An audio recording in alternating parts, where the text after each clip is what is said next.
കൊച്ച നീ കോളേജിൽ പോയിട്ട് വരുന്ന വഴിക്ക് ഞാൻ തയ്ക്കാൻ കൊടുത്ത തുണി ഇങ്ങ് വാങ്ങിച്ചോണ്ട് വരണം കേട്ടോ. ആ നോക്കട്ടെ എന്ന് പറഞ്ഞാൽ പറ്റത്തില്ല, എനിക്ക് കല്യാണത്തിന് കൊടുക്കാനുള്ളതാ. ആ വാങ്ങാം, നീ അവിടെ കയറാൻ വൈകല്ലേ, വൈകി അവരെ കടയും പൂട്ടി അങ്ങ് പോകും പറഞ്ഞേക്കാം. ഇല്ല ഞാൻ ഇറങ്ങി വാങ്ങിച്ചോളാം, മറക്കുകയും ചെയ്യല്ലേ, നാളെ ഞായറാഴ്ചയാ, കട തുറക്കത്തില്ല, ഇന്ന് തന്നെ വാങ്ങണം കേട്ടല്ലോ. ഇല്ല അമ്മ മറക്കത്തില്ല, ഞാൻ ഓർത്ത് വാങ്ങിക്കോളാം. വാങ്ങിയാ മതി. അമ്മയുടെ തയ്ക്കാൻ കൊടുത്ത തുണി വാങ്ങണം, അമ്മയുടെ തയ്ക്കാൻ കൊടുത്ത തുണി വാങ്ങണം. പക്ഷെ എന്തോ കാര്യം മറന്ന പോലെ ഉണ്ടല്ലോ, എന്തായിരുന്നത്? അയ്യോ കോളേജിൽ നിന്ന് കൊട എടുക്കാൻ മറന്നോ? ഇല്ല കൊടയൊക്കെ ബാഗിലുണ്ട്, അല്ലാണ്ട് പിന്നെ എന്തായിരുന്നു കാര്യം?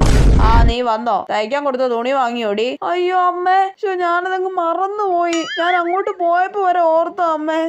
തിരിച്ചു വന്നപ്പോ ഞാൻ എന്തോ മറന്ന പോലെ എനിക്ക് തോന്നിയതാ. അയ്യോ അപ്പൊ ഇതായിരുന്നോ? എനിക്ക് അപ്പോഴേ അറിയായിരുന്നു നീ മറക്കൂന്ന്. നീ നിന്റെ കാര്യത്തിനെല്ലാം മറക്കാതെ എല്ലാം ചെയ്യുന്നുണ്ടല്ലോടി. എന്റെ എന്തെങ്കിലും ഒരു കാര്യത്തിന് അവളെ പറഞ്ഞു വിട്ട് അവള് മറന്നെന്നും പറഞ്ഞു വരും. അയ്യോ ഇനി അമ്മ ഇതും പറഞ്ഞ് എന്നെ ചീത്ത വിളിച്ച് കൊല്ലും. അതിന് മുന്നേ റൂമിൽ കയറി വാതിലടയ്ക്കാം. നിക്കടി അവിടെ. അയ്യോ